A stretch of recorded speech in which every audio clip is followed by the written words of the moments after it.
So, I will argue that in most cases, genetically modifying your kids is immoral.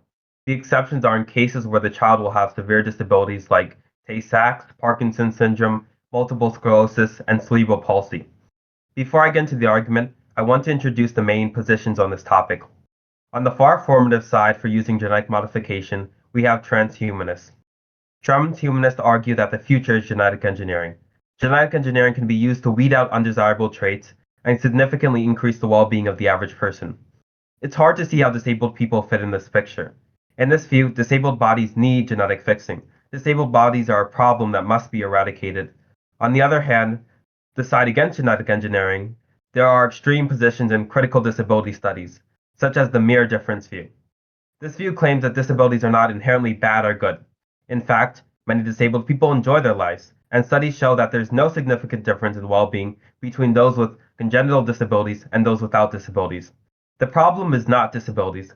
The problem for disabled people is society's ableism, and thus it's society's job to accommodate for disabled people. However, this view is problematic. It's not so clear that all the struggles disabled people face can be fixed by removing ableist barriers. For example, disabled people who have severe pain because of their disability, or who have trouble sleeping because of their disability. It is challenging to see how these issues can be combated by removing ableist barriers. In addition, there are certain social settings disabled people are going to be excluded from because we can't possibly change society to accommodate for every disability. For example, a noise-sensitive autistic person cannot attend a loud dance party, and is not inherently ableist to have loud dance parties. There are significant challenges with both the mere difference view and the transhumanist view. However, I agree much more with the sentiment from critical disability studies. Many disabled people take pride in being disabled, and they have lives worth living. In fact, most disabled people are content with their lives, and at least some of the troubles disabled people face can be combated by fixing ableism. Examples would include making campuses, stores, restaurants, etc. more wheelchair friendly, interacting more with disabled people, and seeking better employment policies for those with disabilities. As I mentioned earlier, this won't solve all the issues disabled people have, but it will make their lives better. In addition, the solution is sustainable and does not cut disabled people out of the picture completely. The future of transhumanist genetic engineering does not include disabled bodies. Disabled bodies are something that needs fixing. Not only does this undermine respect for disabled people, but it decreases value diversity. Another reason to be against the transhumanist sentiment is that the rich people will have more access to genetic modification, and genetic engineering will help create an uneven social structure where poor people are very disadvantaged because they can't afford to enhance their children. In addition, the population of disabled people is growing, as people's lifespan is increasing. In fact, 25% of people will eventually become disabled. So we expect that disabilities are something that is here to stay. The solution is not to completely erase the disabilities, but to build a society that accommodates for people with these disabilities. Genetic modification is risky to the patient, and should only be a last resort if the disability is severe enough. I'm done. Okay. Is it my turn? Yeah. 5 minutes. Start when you're ready.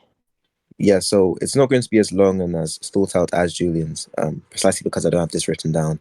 But I suppose that one of the main reasons why I believe that genetic modification of an individual before birth is moral is because it allows us to weed out certain undesirable traits and strengthen the body. So, for example, if they are, more susceptible to some sort of disease or illness, we can weed that out. And I do agree that, this sort of eugenic sort of approach is what's best for society. Whilst disabled people do give diversity and value and stuff like that, I agree with that premise. However, I do also think that there would be more benefit to be gained from fixing these sorts of issues. For example, people with like intellectual disabilities or lower intellectual capacities cannot benefit to society more so than someone with average or above average intellectual capacities. That's just like one of the many examples I can provide for why we should hope or aim to weed out these sorts of undesirable traits. And I think that in a world where there are no undesirable traits such as these, we can still have diversity in other forms whilst maximizing the potential for human growth and development in society. And I think that's probably one of the main arguments I'll give out for why I believe that genetic modification before birth is moral or okay. And that's probably going to be the end of my speech. And give me a second, one second. Okay. They each get 5 minutes across. Julian went first, so he's going to start with questions first. Julian, you have 5 minutes. Go ahead. Okay, so my first question deals with you saying Genetic modification before birth allows us to weed out undesirable traits, such as fixing some disabilities. I mentioned in my opening statement that there are certain disabilities that I'm okay with you genetically modifying for. These examples include Tay-Sachs syndrome, Parkinson's syndrome, multiple sclerosis, and cerebral palsy, and some more. So to ease your concern on this, I'm going to say something like, well, I agree with you. It is okay to, weed out some of these disabilities, but not for mild disabilities. Do you agree or disagree with this? Yeah, when you say mild disabilities, can you just give an example? Mild disabilities would be like something like a speech impediment. Like a speech impediment. Um, I don't see the immorality in weeding out a speech impediment from society. Well, I gave a few issues with this earlier. The issues I gave, for example, is that, well, you might be concerned that it's going to create an uneven hierarchy because only rich people can afford these disabilities. I mean, these treatment of these disabilities. Um, that's I one of my mean, concerns.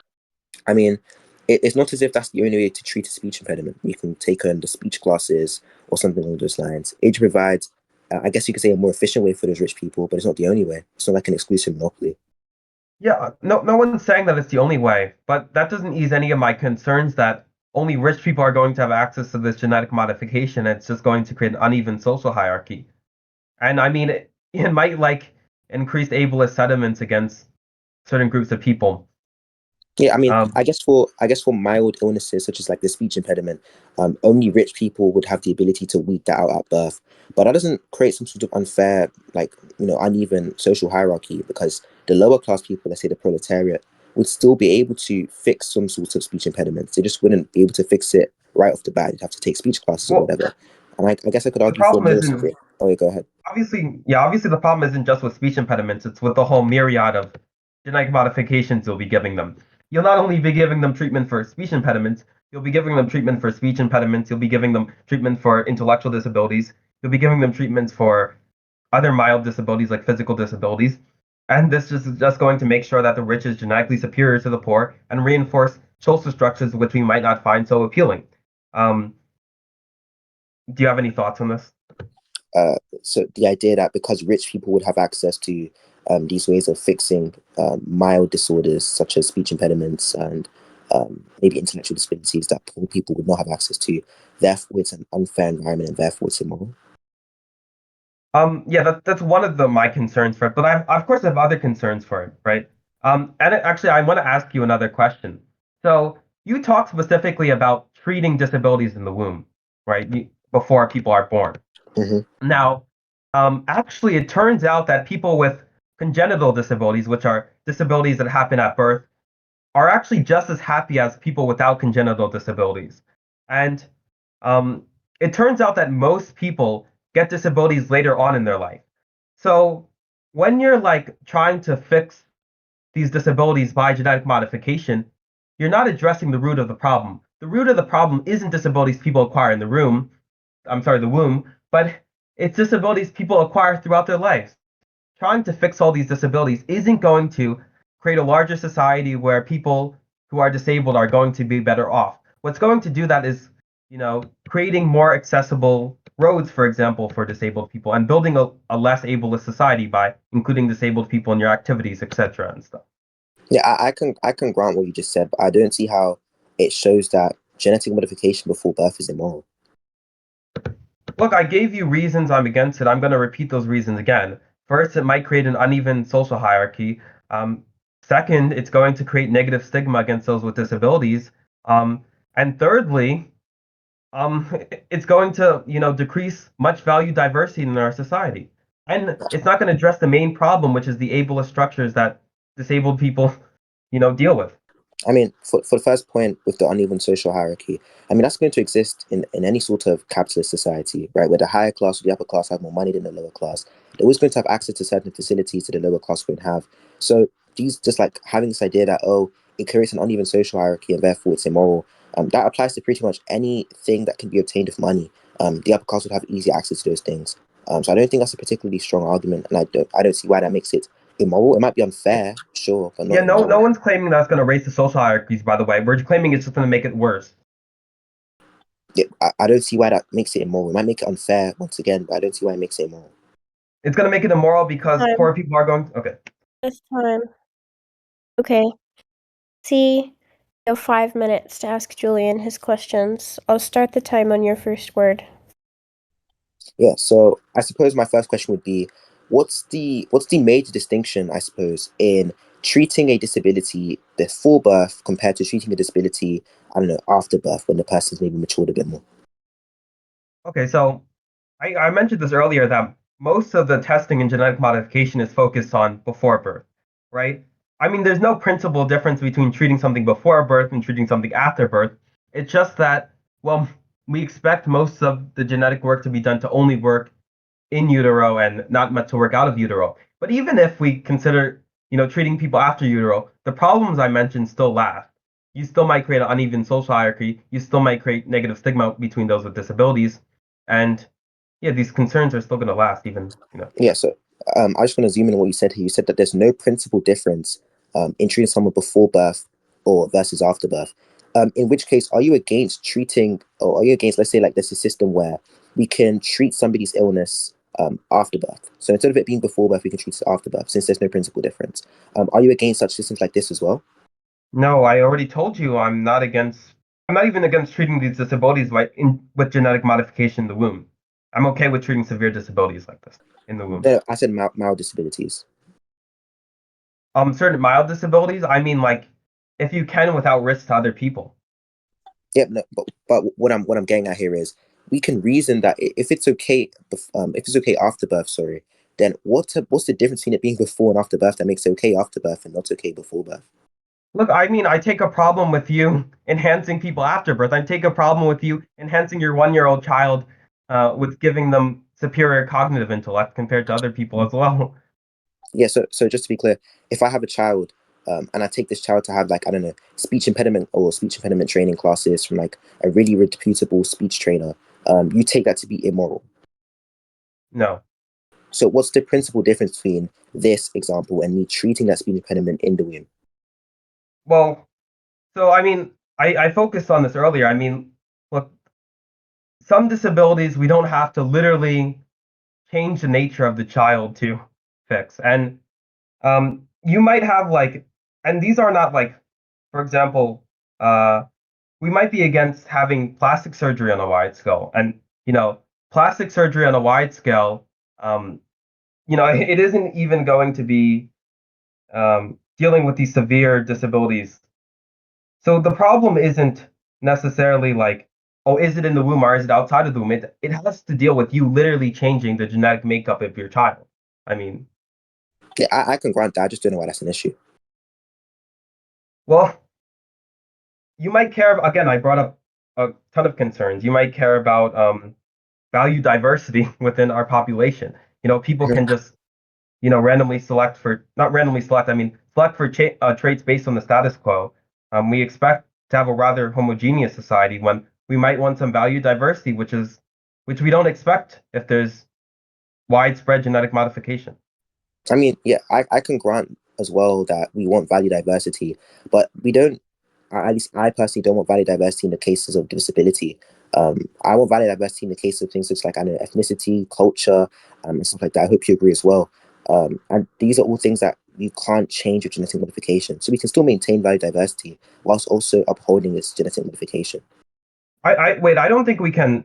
I don't think that eases any of my concerns because people are going to modify their children based on the status quo. If people are going to modify their children based on the status quo, no, we do not expect to have widespread biodiversity. Yeah, I what would mean, they modify based on the status quo? they would modify intellectual capacities. They'd modify their children to be musically superior. They'd modify their children for things people intuitively value. They'd probably modify their children for smaller noses, etc. Yeah, yeah. So, obviously, in regards to the first few things you mentioned, like the music ability, the intelligence, stuff like that, these are all things that can be attained in life. And so, once again, I don't see the difference between doing it before birth and doing it after birth. Right? If you have an issue with one, you have an issue with the Yeah, other. I also told you I have a problem with you changing someone's cognitive status after birth as well. I'm telling you, there's no principal difference here. Yeah. So, if I take my child to lessons to learn mathematics, for example, and someone educates him and that makes him more intelligent, you have an issue. Don't have an issue with that. You don't have an issue with that. Intelligence, I'm talking about intelligence in the sense that we're talking about innate capacity for intelligence, not things that you learn like mathematics and science, etc. Yeah, but it's still the same outcome, right? If I have a high No, innate no, it's capacity, not. or if I have a high innate capacity for intelligence, or learning, I'll be able to learn things more easier, and I can train this ability as well, and nurture this ability, and I'll still be able to learn things more easy as well. So I And don't see this. do you have studies that learning math nurtures your ability to solve other problem solving areas? Because This IQ is 50 time. to 80% genetic. I wish I Um, could respond to that, but this time. yeah, Okay. Now would be 2 minutes of optional prep time. Do you guys want it? no. No, I'll just go on. Okay. I accidentally exited out of my timer. Hold on. I misclicked. Okay. Hey, Julian, you get a 4-minute rebuttal. Yeah, Start so when you're ready. okay. So one thing you mentioned, which I found kind of silly, is that, well, isn't the same thing taking your children to a math class so they can learn math? No, absolutely not. Changing the intellectual capacity of someone, increasing their IQ, is not the same thing as taking them into a math class to learn math. No one finds it problematic to, teach people math, teach people science, teach people these skills.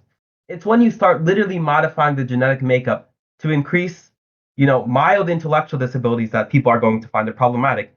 And as I said before, I would find it problematic if you are trying to modify your children by removing mild disabilities in and without the womb by genetic modification.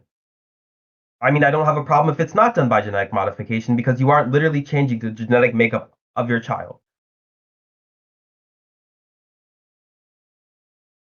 Okay, so that was just my first concern. My second concern is literally nothing that I mentioned was addressed. It wasn't addressed that it's going to create uneven social structures. He just admitted it would worsen the social structure.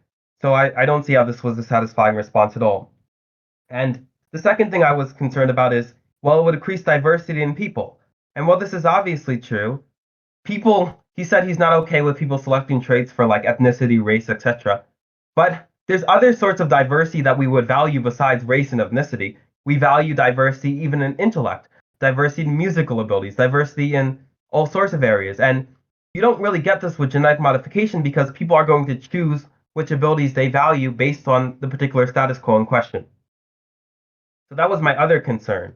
And my concern about, the stigma between disabled people. So if you allow people to genetically modify for these mild disabilities, it might create a negative stigma toward disabled people that disabled people are these bodies that need fixing, they need modification. And it really creates a bad society for disabled people and doesn't address the main cause of the issue. The main cause of the issue is the social structures that are oppressing disabled people. And genetically modifying disabled people in the womb is not going to be the solution to the vast majority of disabilities which are acquired after birth. And we need to fix the social structures to kind of, repair them and to make them where we want them to be. Okay, I'm done with my statement. Okay, so my son. Yeah, start when you're ready.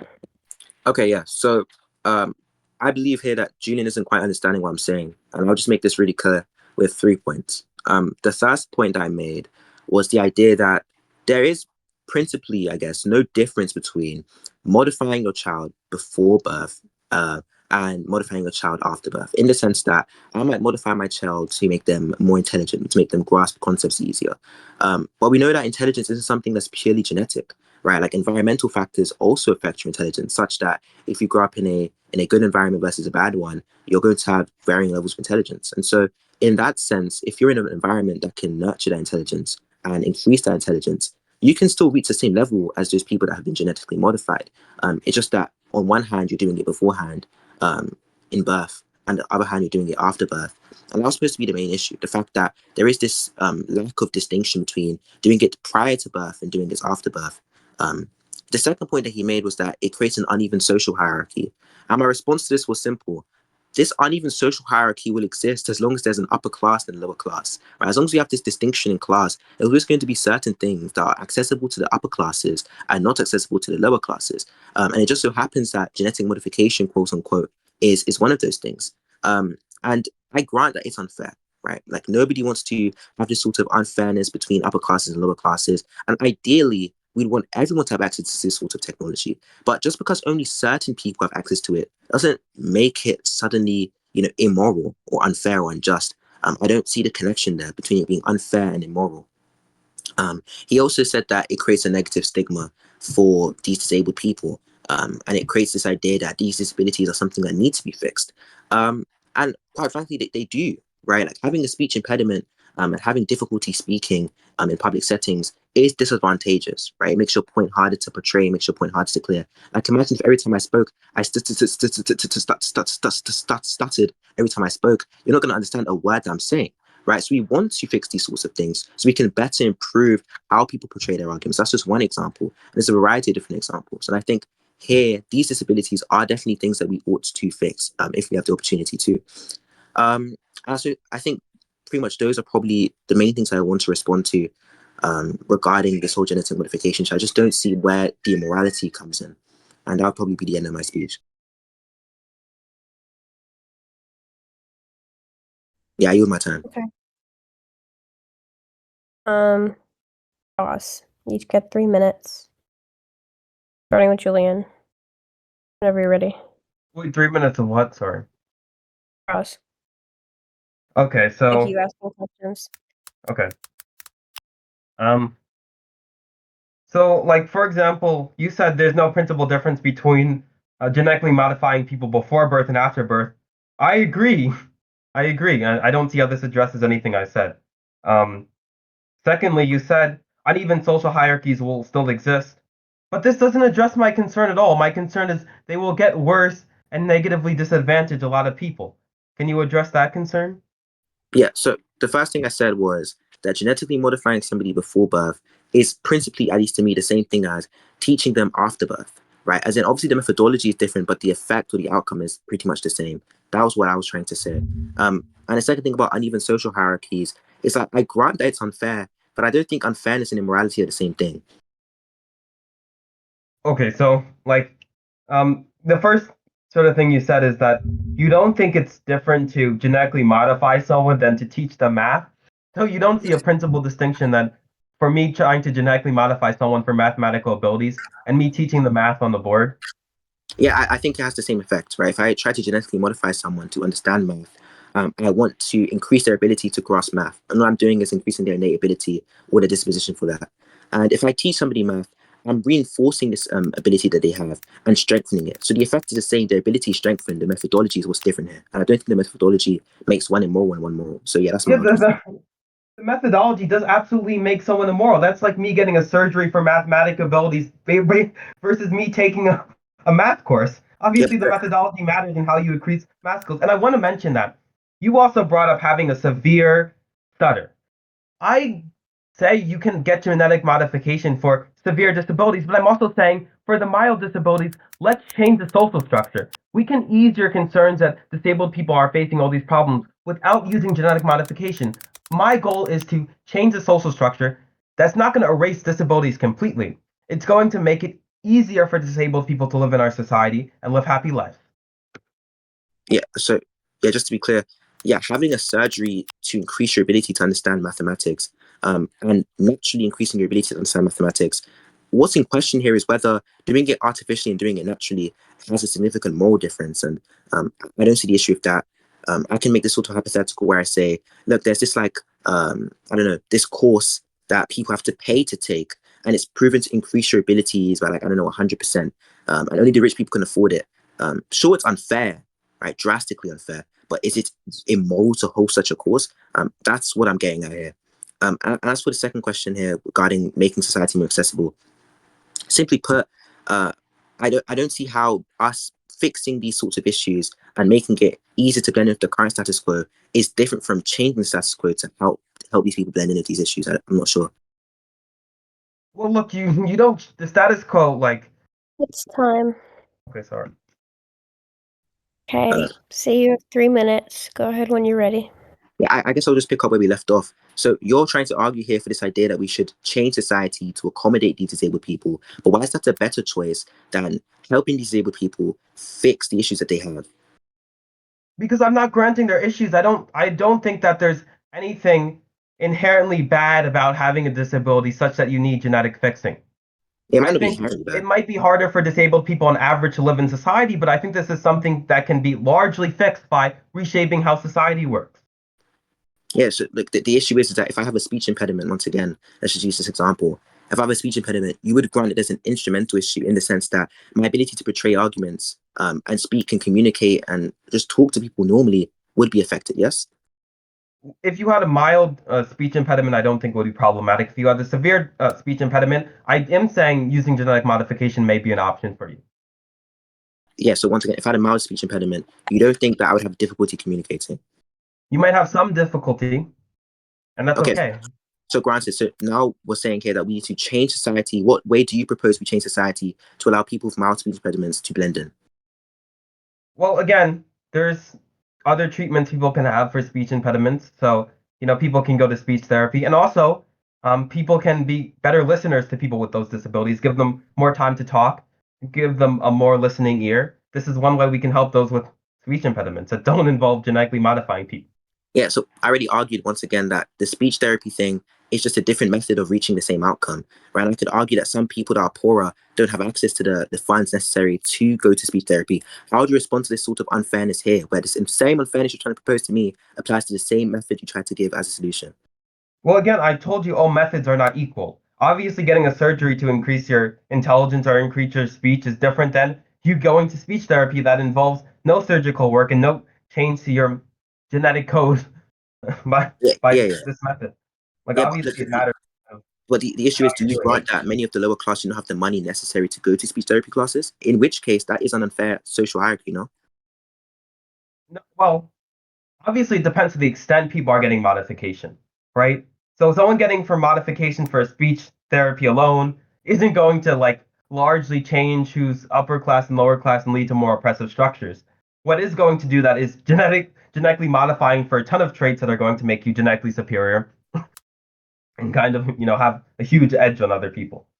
Yeah, that huge edge would only be granted if you couldn't achieve the same results naturally, which you can. I don't understand what you're saying. So like, yeah, yes, Obviously, someone who doesn't have the genetic modification isn't going to be able to achieve the same result as someone who has had it. yeah, I just don't agree. I think that if I'm genetically modified with a predisposition to understand concepts quicker, that same like sort of ability can be nurtured and trained in somebody else, right? I don't see why. No, no, it can't. IQ is 50 to 80% genetic. As I mentioned No, earlier, this can't fine. be. Okay, 2 minutes optional prep time. Do you want it? Yeah, I'll take it. No, He'll take did it. but did he say Is he'll that take what you it? said? I didn't hear. Yeah, I said I'll take it. Okay. I'll give you a 1 minute and a 30-second warning. Time starts now. Shinra, give me arguments. ChatGPT quickly. DMs.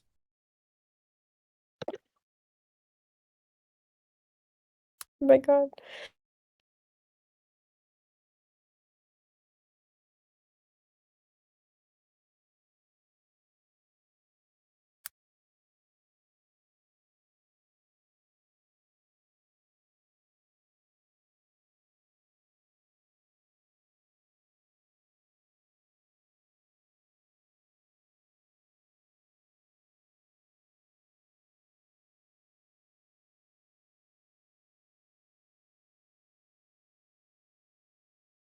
Am I allowed to talk during the prep time?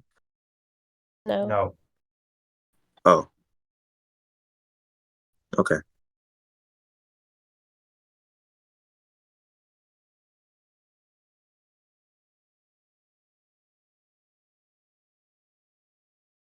One minute left.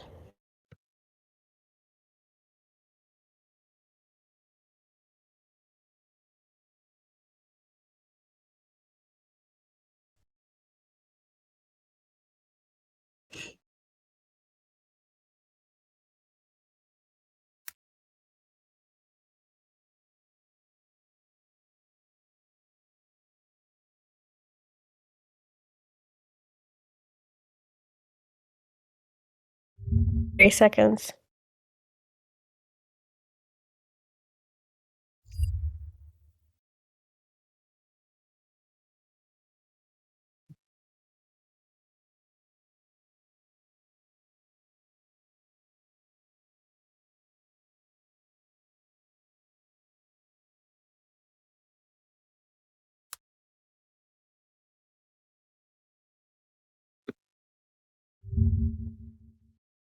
Okay, that's time.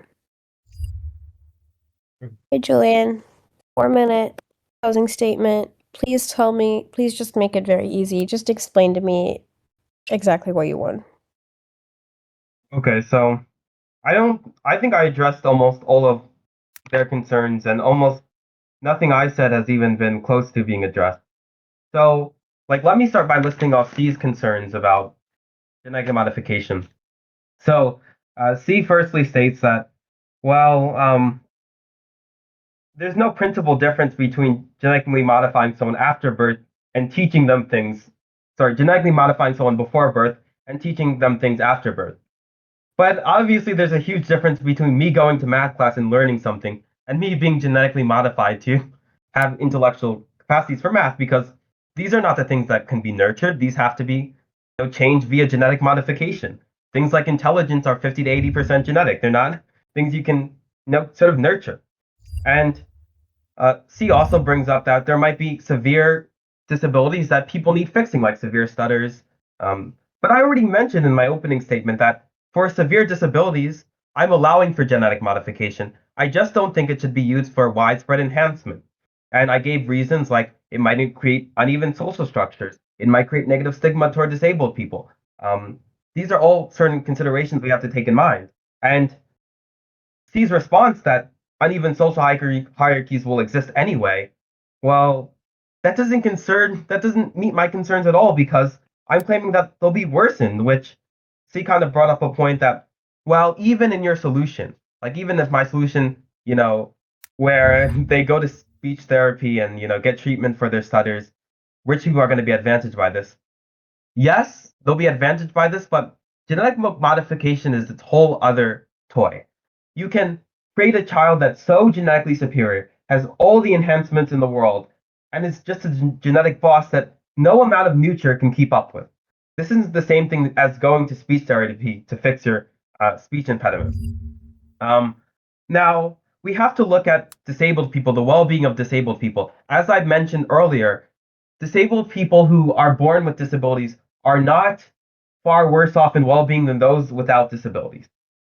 So, if you really want to make these disabled people happy, the main struggles they're facing, the main struggles the vast majority of people with disabilities are facing, are bad social structures. They're not they're not going to be fixed by you changing the genetics of people. That's not going to lead to happier society. Most of the issue isn't going to be fixed with genetic modification.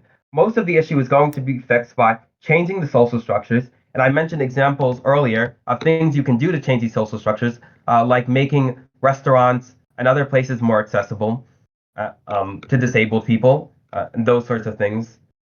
Uh, Including disabled people in your conversations, being nicer to disabled people. All of these things are things you can do to make the lives better for disabled people that don't involve any genetic modification and bring the results we want to see in society. So that kind of concludes what I have to say. In short, genetic modification isn't going to solve the root issue of people with disabilities, which should be to change the social structure. And people with disabilities seem to be happy with their lives, to the point that they don't need this genetic fixing that he's suggesting they need. And none of my concerns at all were really addressed, and I think I've addressed all the things he said. So, Okay. Okay. See, you have 4 minutes. Go when you're ready. Yeah, so quite frankly, I believe that I won this debate because I didn't see how Julian argued for the immorality of genetic modification before birth. The first argument that he used was that it could create this sort of uneven social hierarchy. And I granted this, and I said, yeah, it probably could. If we have this sort of genetic modification, it will probably only be accessible to people that are like incredibly rich, people like me, Shinra, etc. And obviously, if that's the case, then the proletariat would not have access to this too. But that's something that would exist regardless. Unfairness here doesn't equate to immorality. I don't see how, because only certain people have access to it, therefore they shouldn't have the genetic modification thing at all. I don't see the connect between the unfairness and immorality. And that was one thing I was really gunning for in this debate, the connection between those two. The second thing he wanted to argue for was the reason why disabled people have such struggles is because the society we are in right now do not accommodate them. We are ableist and etc. etc. We need to make it more accessible. But I argued that, well, look, if we can genetically modify people to, prevent these sorts of mild disabilities and severe disabilities as well, then there will be no need for us to make society more accessible. If I have a speech impediment, or if I have like Tourette's or something, and every time I'm in a public place, I start like breaking out and doing all of these like peculiar stuff.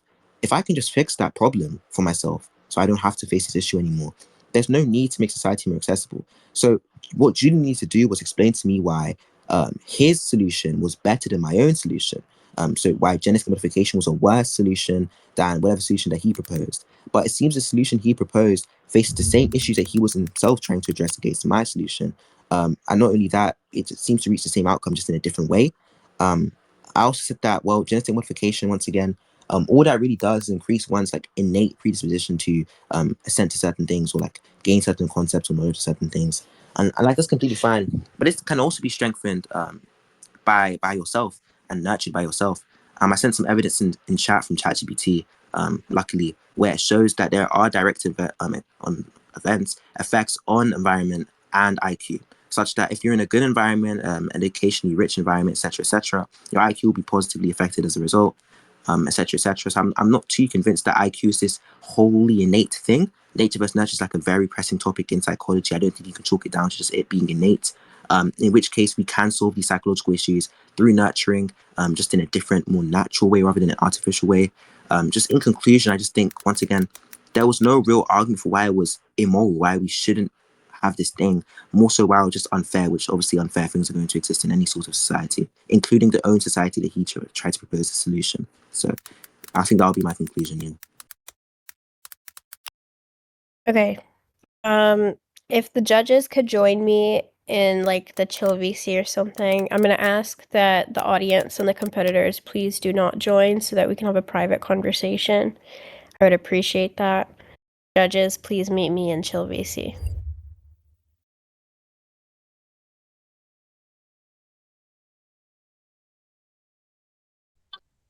Shinra, make sure that when you upload this, just make the title Julian, or actually no, say like idiot G stumbles. Can you please? I don't want to be on your YouTube channel. Can you please? I'm asking you nicely. Please don't upload me.